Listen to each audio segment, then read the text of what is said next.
Okay? So dito, although propesya siya, no? Ibig sabihin ng propesya, ito ay hula o na maka-Diyos, no? Sapagkat si Prophet Isaiah, siya po ay propeta, no, na itinalaga ng Panginoon. Kasi nung mga unang panahon, ang number one, okay, na pinagkatiwalaan ng Panginoon ay ang mga propeta. Okay? Sila yung nagre-relay, okay, ng mensahe sa lahat ng tao, na sa lahat, no, na tinuring na anak ng Diyos. Okay? At sa kanila, sa pamamagitan ng mga propeta, ay binibigay ng Panginoon ang mensahe, importante o mahalagang mensahe sa lahat ng tao, na kung ano yung mensahe na yon at kung ano yung mangyayari o magaganap. Okay? So dito sa Isaiah, binigyan si Propeta Isaiah ng mensahe ng Panginoon na merong sanggol na isisilang. Imagine, no? Etong libro ng Isaiah sa Biblia, okay?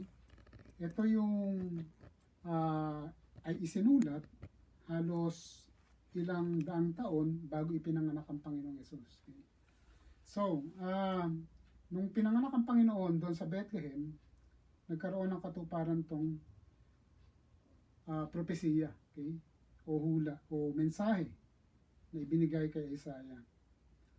At yung mensahe na yon, ang sabi ko nga, no, nangyari at naganap nung pinanganak ang Panginoon 2,000 years ago sa Bethlehem. Okay? At siguro aware naman tayo, no, yung senaryo na kung saan ipinanganak ang Panginoon, nung gabi, no, na isisilang siya, walang lugar, okay, para doon sa mag-asawa, para doon sa magkatipan, no, kay Mary at saka kay Joseph.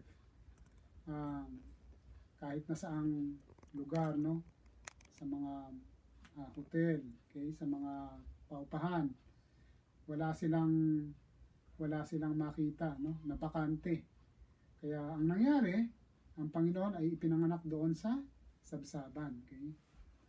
Sa lugar na kung saan ay andun yung mga pastol, andun yung mga hayop, doon ipinanganak ang Panginoon, okay?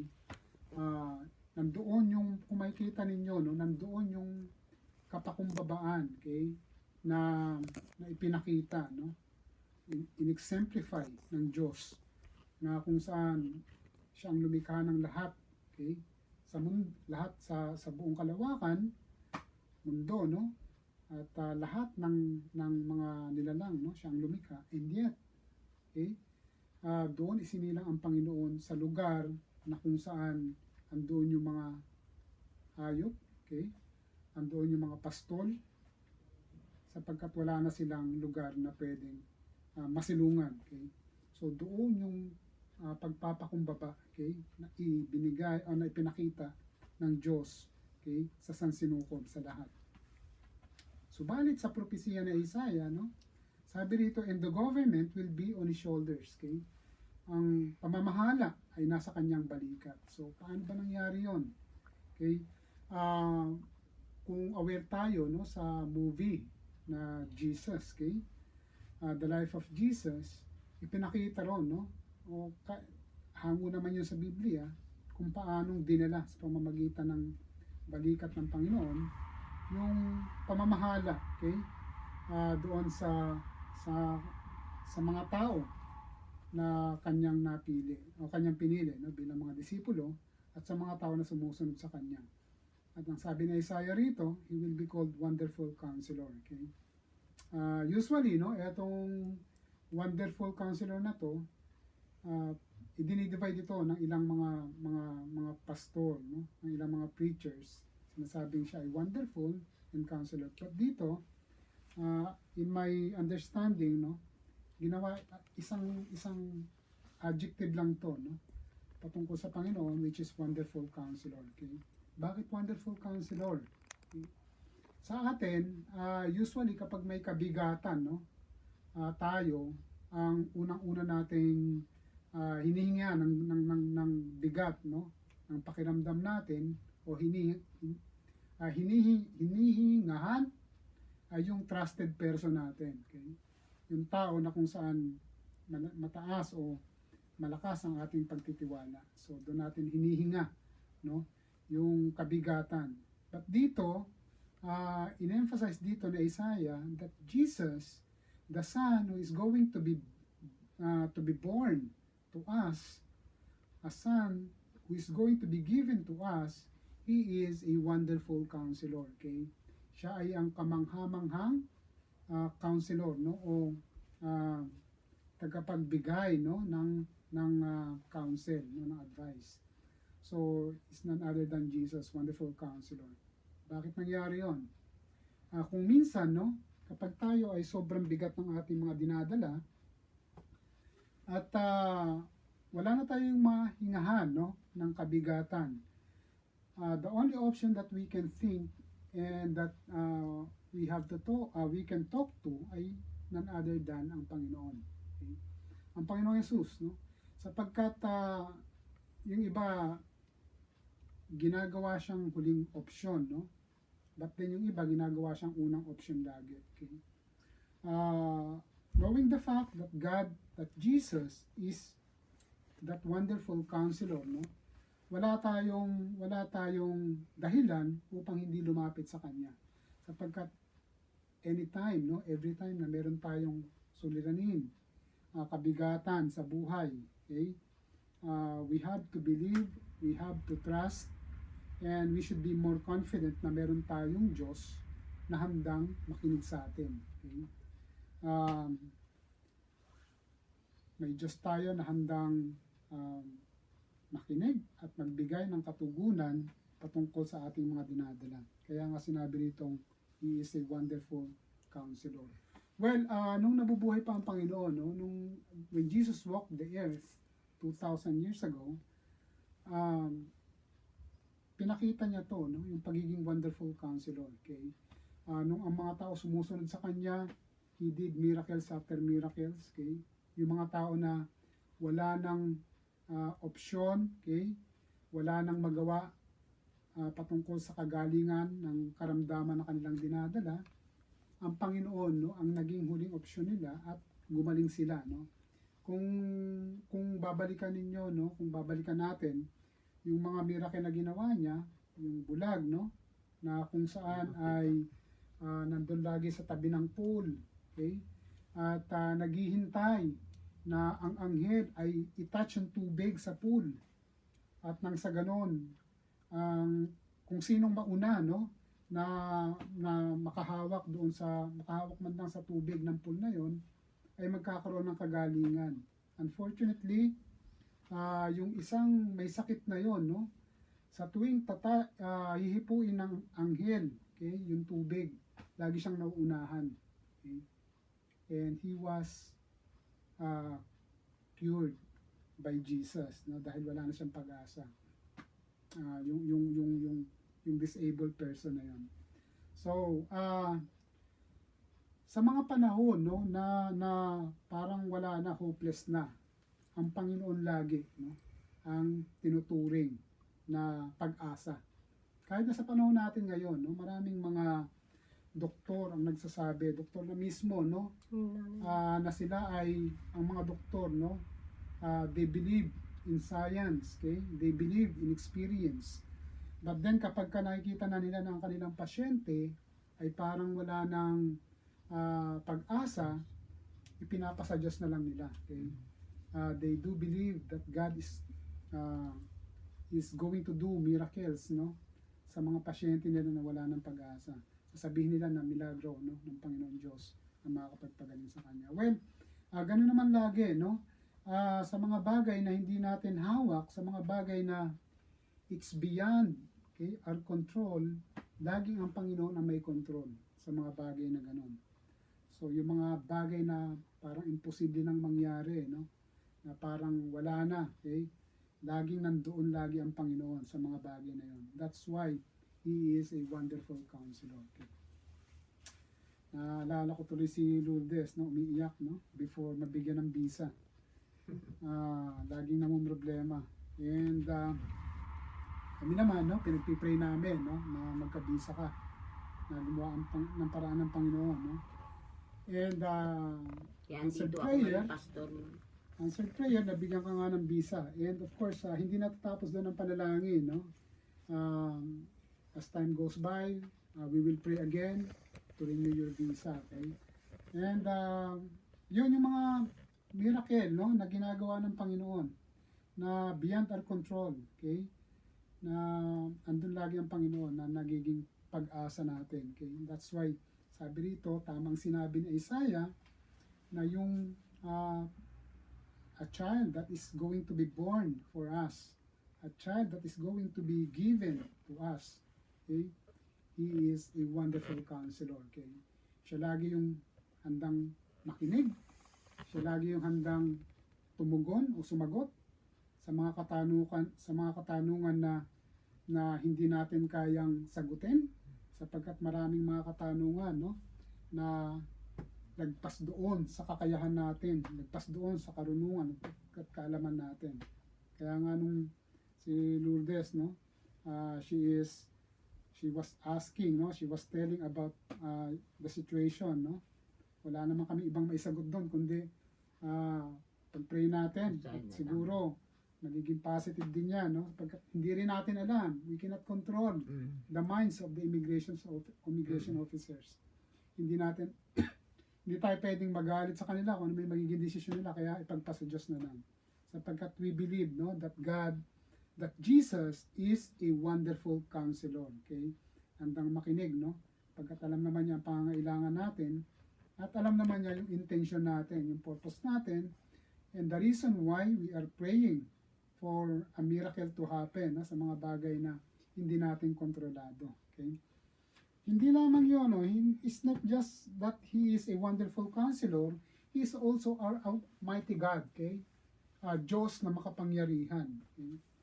Diyos na makapangyarihan, at mula pa sa pinakaunang libro ng Biblia, no, pinakita naman doon kung paano naging makapangyarihan ng Diyos. Siya mismo yung lumikha ng sanlibutan, lahat ng naririto, at naging tayo, no, siyang lumikha sa atin, siyang nagbigay ng buhay sa atin. At wala tayong maipagmamayabang sa Panginoon, sapagkat tayo ay nilikha lamang ng Panginoon. The only thing that we can do, and the reason why He created us, is to give Him praise, okay?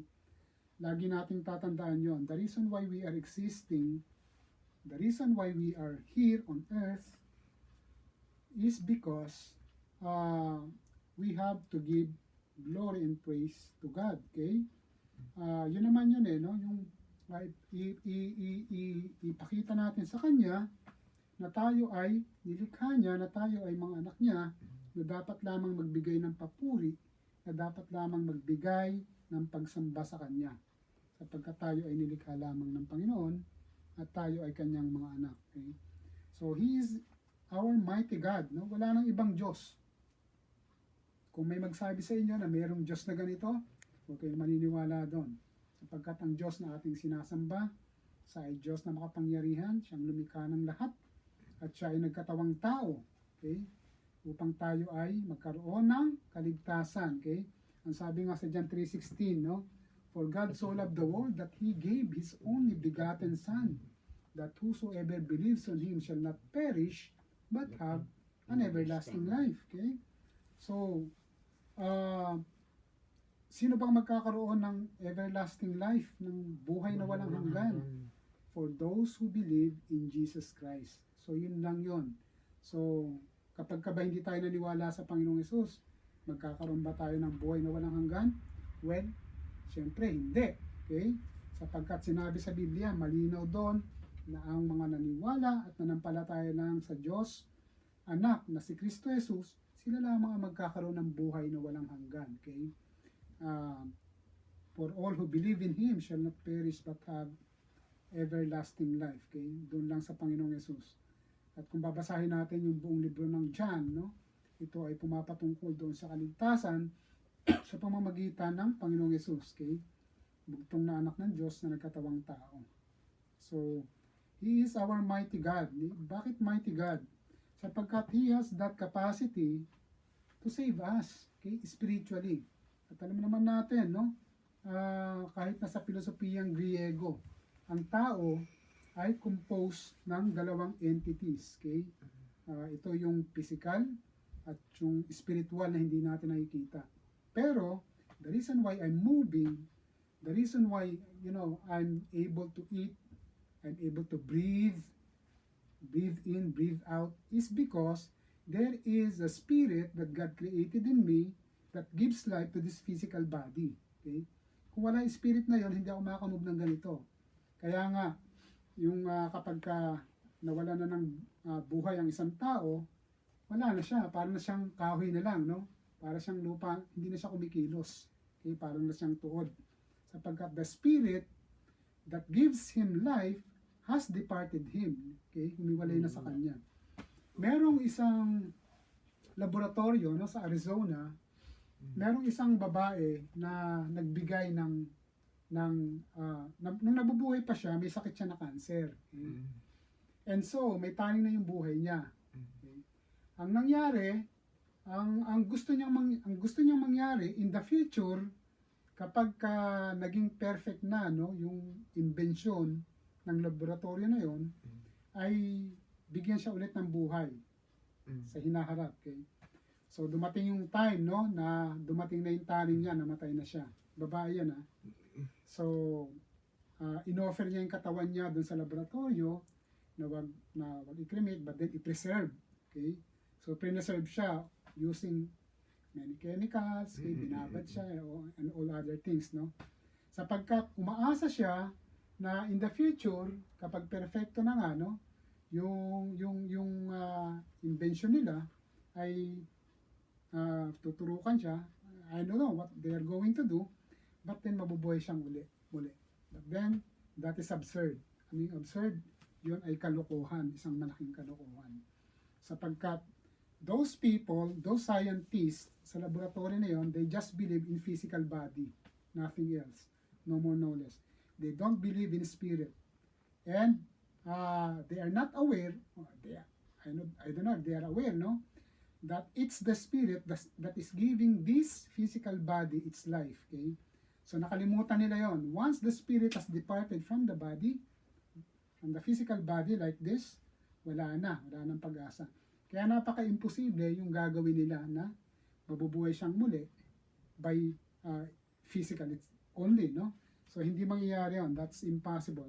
Pero hanggang ngayon, no, nakapreserve pa yung body niya ng babae. Tulad kay Marcos dati. Ganon, no? So, mighty God. Why mighty God?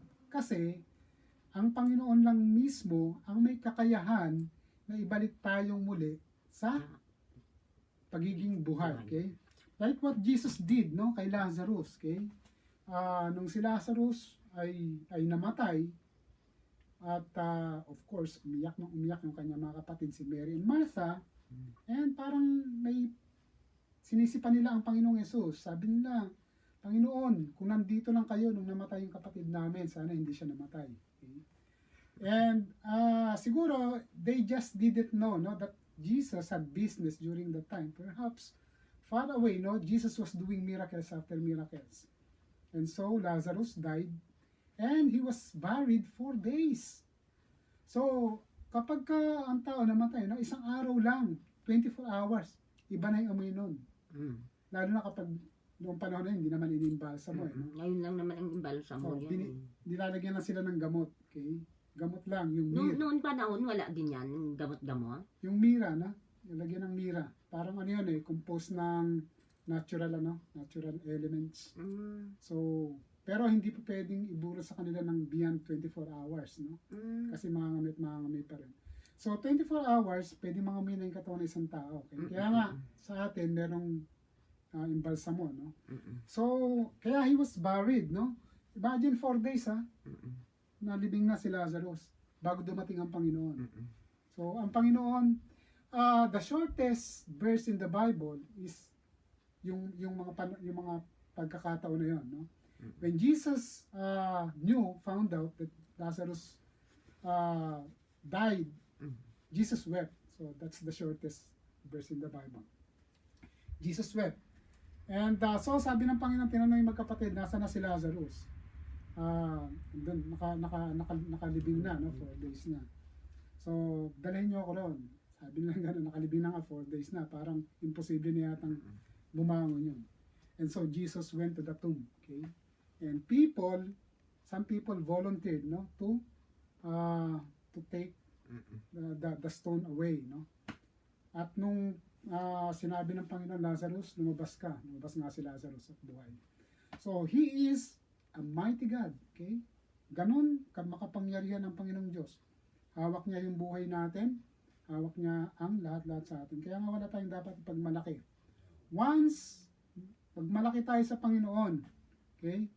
Once, ariin natin ang Panginoon ay pag-aari natin, o we are mightier than God, baka sa isang pitik lang, no? O wala na tayo sa mundo. Kaya nga, nandun dapat yung pagpapakumbaba natin sa Diyos. So, sabi rito, everlasting Father, okay? Siya yung walang hanggang Ama, okay? Siya yung walang hanggang Ama. He is the Alpha and the Omega. Sabi nga sa Revelation. Sino ba yung Alpha and Omega na tinutukoy doon sa Revelation? Walang iba kundi ang Panginoong Yesus. He is our everlasting Father. And He is our Prince of Peace, okay? Siya yung prinsipe ng kapayapaan, okay? Ang Panginoon. Sa isang pamilya, kapag ang nasa sentro nila ay ang Panginoong Yesus, although minsan may pagtatalo, but then all of a sudden nagkakaroon ng kapayapaan sapagkat they believe in Jesus, no? They believe in Jesus, the Prince of Peace. Ganun din sa isang grupo, no, o samahan. So again, no, we have to remember that the God that we are worshiping, the God that we believe, is a wonderful counselor, mighty God, everlasting Father, and Prince of Peace. So ano naman yung kagustuhan o yung will ng Panginoon sa buhay natin? Well, of course, dapat nandun lagi yung consistency. Okay? Ano ba yung consistency? Yun yung patuloy, no? Na pagtitiwala natin sa Panginoon, yung patuloy na pananampalataya natin sa Kanya, at patuloy na pamumuhay natin na kasama ng Panginoon. Okay? Na hindi dapat tayo humihiwalay sa Diyos sapagkat He is our only hope and He is the source of our salvation. So yun naman yun. That's the purpose.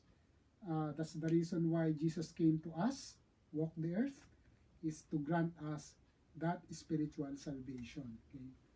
Sapagkat hindi lang naman yung physical, no, na meron tayo sa ngayon. We have that spiritual, and that is the one that is everlasting. Okay? So yung spiritual na yun. So, what is our whole take here, no? Dito sa passage sa binasa natin, that we have to be reminded that the Son was given to us 2,000 years ago, and that He is alive right now, and He is listening to us. Okay? Na kung meron tayong mga pighati, mga bagay, no, na ating dinadala, siya lamang yung pwede at handang makinig sa atin. Hindi lamang yung pwede, no? Handang makinig at hindi magsasawang magbigay sa atin ng katugunan. As long as yung relationship natin sa Kanya is consistent. Okay? So, yun yun. So, tayo po ay manalangin. Manalangin tayo at nang may pananampalataya sa Diyos at pagtitiwala. No? Let us pray.